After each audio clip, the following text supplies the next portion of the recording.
Hello everyone, Isaiah here again with another one of these videos where I do a time lapse of one of my creations of comic pages. This is another page of Genesis Blue and the magical microphone. This is the second page. I don't really know how many of these pages I did record. I worked on this comic quite a while ago and I still have this backlog of videos, and yeah, I'm doing this series so that I can do something with all those videos that I recorded that are taking up a whole lot of space on my computer. I really hope that you guys are enjoying this. Please let me know in the comments about how you feel about these. In any case, here's another page, and this is probably the last time that I really enjoyed drawing the main character, Genesis's hair. During this project, you know, a lot of times when I do character designs, I had to also design the characters for these projects since they weren't already designed. Didn't really think about having to draw this again and again, and her hair became extremely annoying to deal with, but it was pretty fun to draw in this picture here because it's fun.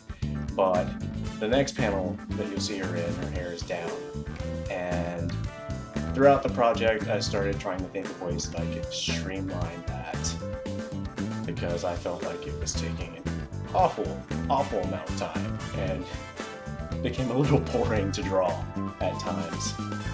I think if I design characters for my own projects, I'm probably never going to design them for braids like that. Something that'll be a little easier to draw on myself. Putting some texture here on the microphones, I really do like adding little details like that give something texture. I like to think that my art is fairly simple, fairly cartoony, and I don't put a whole lot of emphasis on a lot of details or a lot of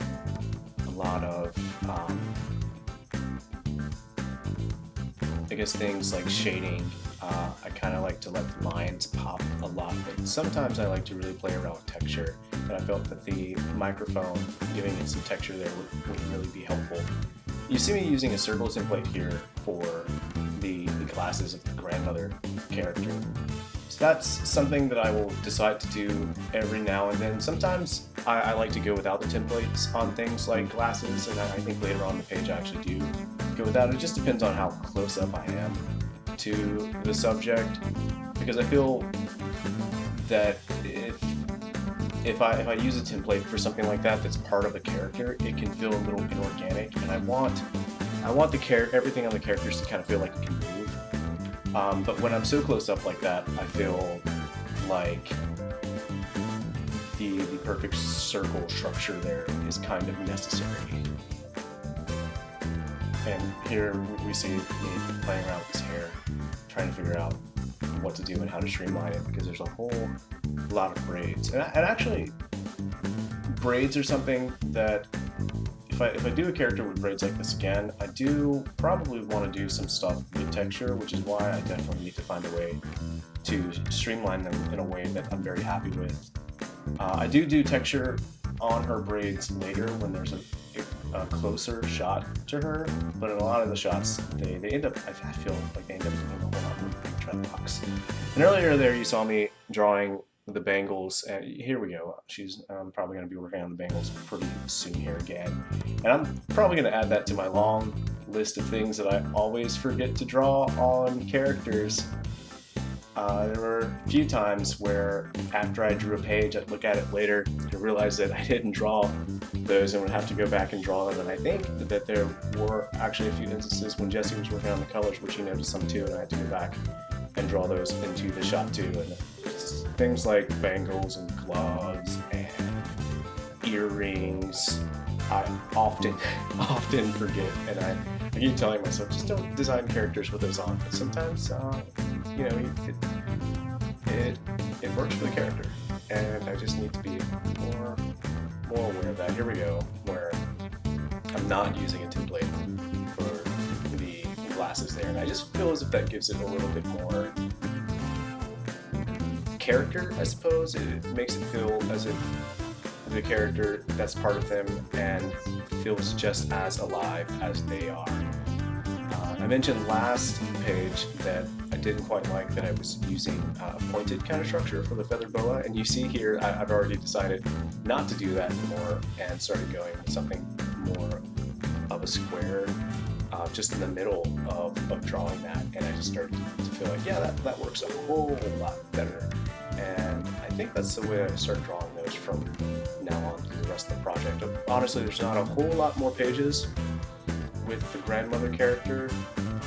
So I think the next page is probably the last one with her on it. So I suppose I'm very happy that I figured out what I wanted to do with that feather boa by there.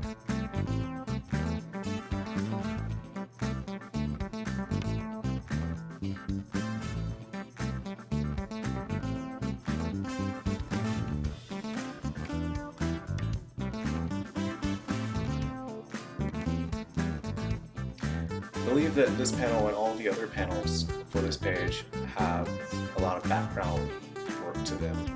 And I've probably mentioned it before, but I do have a lot of fun drawing backgrounds. I feel as if I want to give them just as much intrigue as the characters themselves, because it's a world that they inhabit. And I looked at a handful of different references of dressing rooms, and this first part here takes place in a club, so I looked up a lot of reference of club interiors.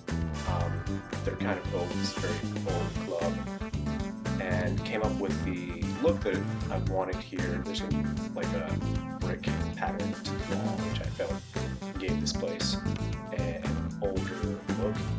I don't know if I put any texture on those walls, because I do kind of feel as if I wanted to really go for this is a really old building, probably putting some texture on those walls would have been nice.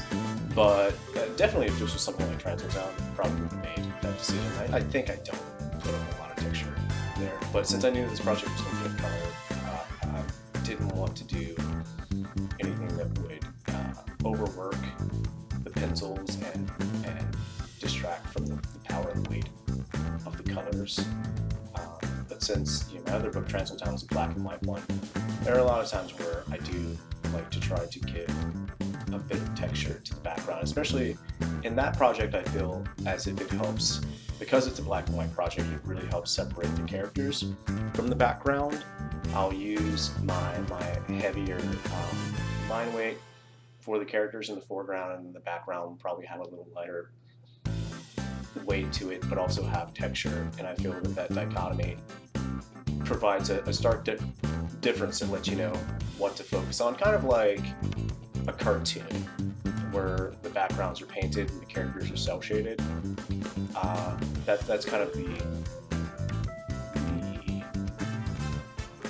theory that I approach it when I work on Transitown. But I didn't use the same thought process here, just because I knew this was going to be in color later, and I didn't need that same kind of distinction. So I just tried to let line weight carry it here.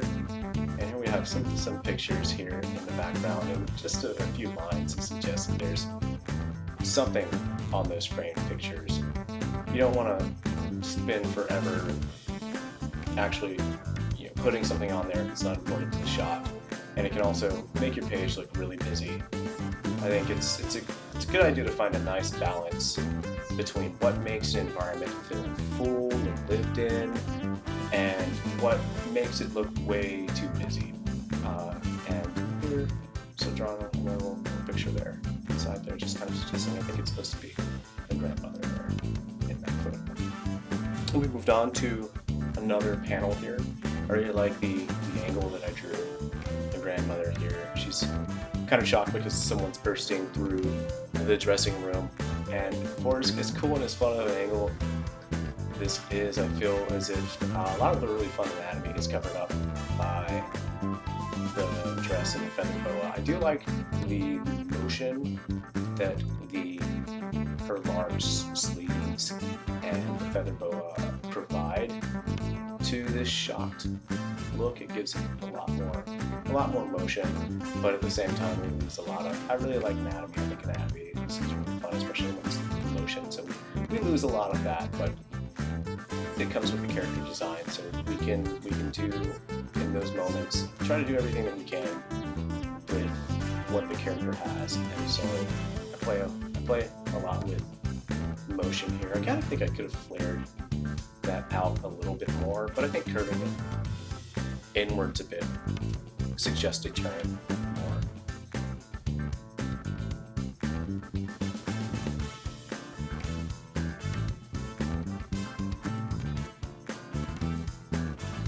So here I'm drawing one of the goons, and these goons appear a lot in this comic, and I didn't want to just draw some boring little moot guys. I mean, they are boring moot guys because they're just the henchmen.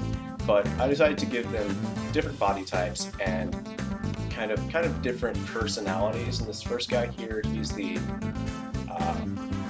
they actually don't have a whole lot of character in the script, but the first guy I like to think of as maybe he's an ambitious type, but he's just a very, very unfortunate person, and you'll see that as the story progresses. Every time I need a henchman to get hurt, he's the one who gets hurt, and I have a little fun with that.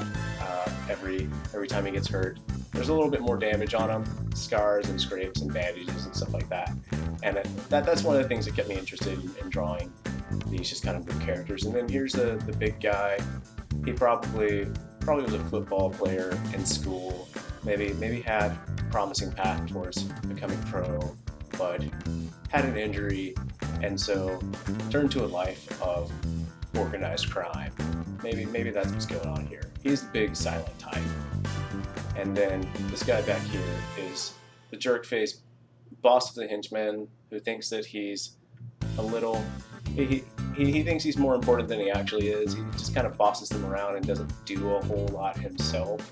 And once again, none of that was actually scripted. They were just these mooks that show up again and again and again. And I just wanted to have a little bit of fun with him. There he is pointing, telling him to charge in while he does absolutely nothing back there.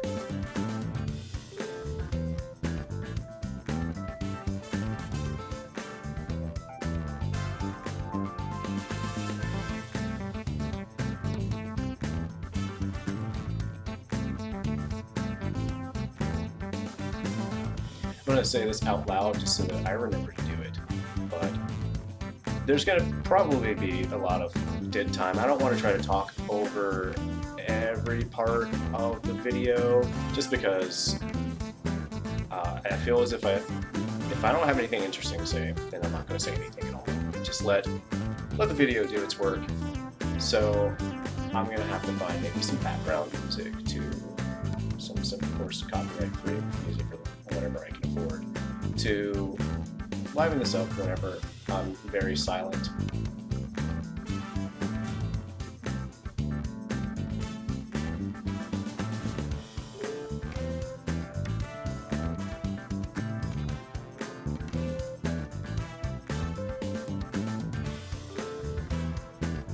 There's a mirror there. I'm not going to put too much attention on it, but you can see part of the man's finger being reflected there as well as the big guy. But just put enough in there so that you know there's a mirror there in the shot.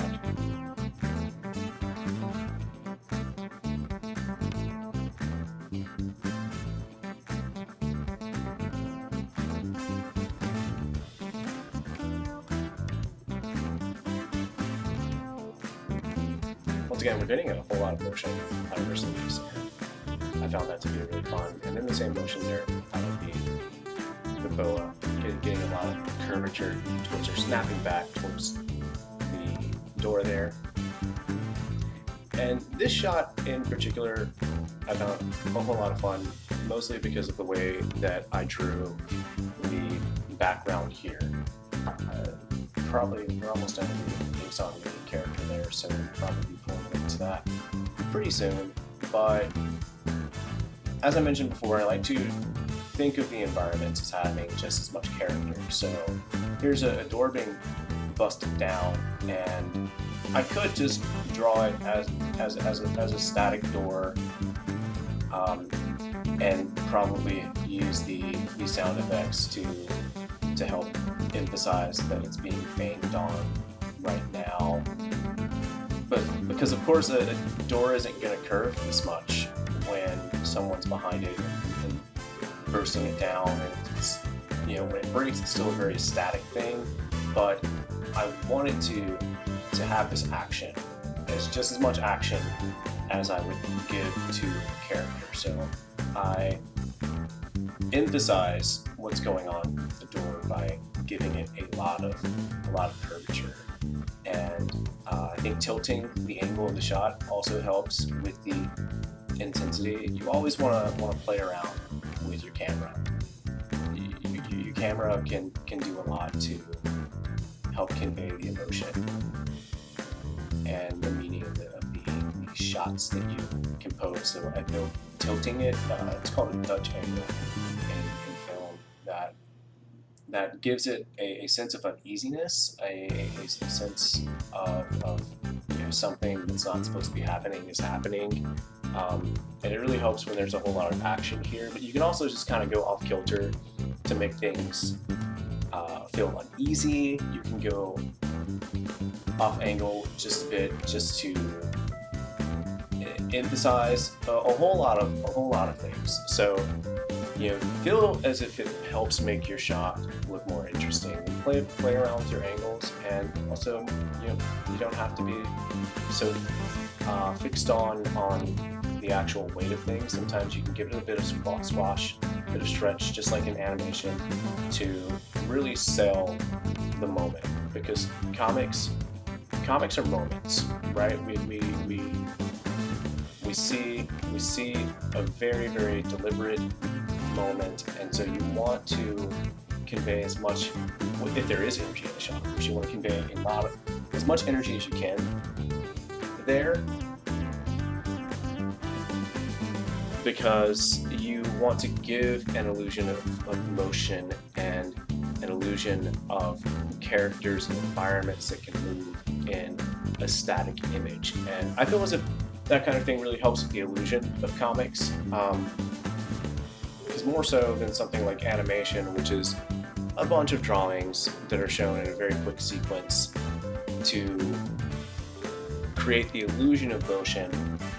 In comics, that motion doesn't even exist at all, and all of it exists inside your reader's head. And so you want to do everything you can to give them that feeling.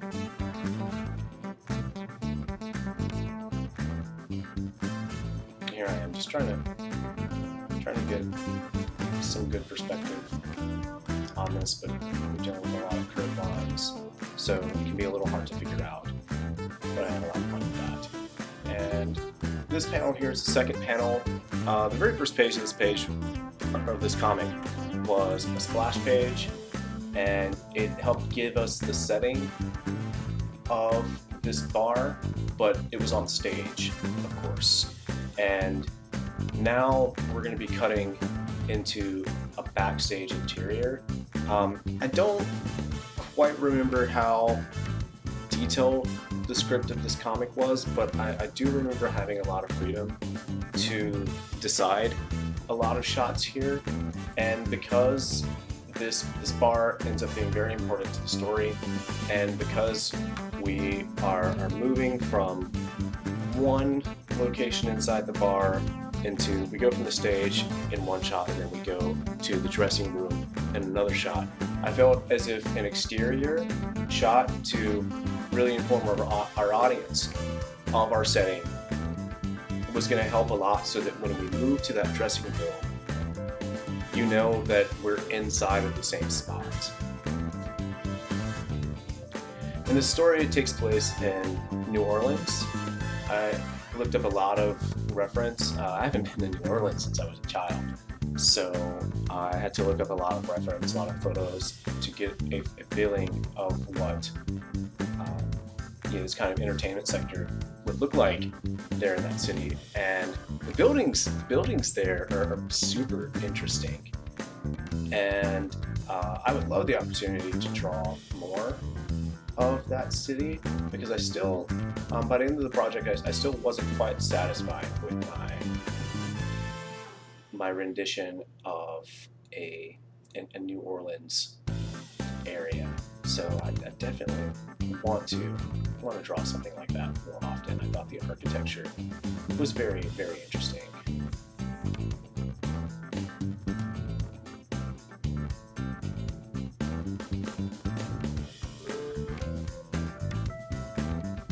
It's another one of those moments where I'm trying to figure out how much detail I need to get into the shot. I'm probably fighting my perspective guides here a bit. Yeah, it's looking a lot better. But I think that probably if I were to do the scan, I probably wouldn't go for those really thick black lines to suggest the realms there, especially since there's really not that much solid black on the page. But I think I just didn't want to have a whole bunch of lines. I wanted to have something that's a little heavy. There's already some areas here where I feel the lines are overlapping each other, and I could probably go with some thicker lines to really sell those overlapping shapes.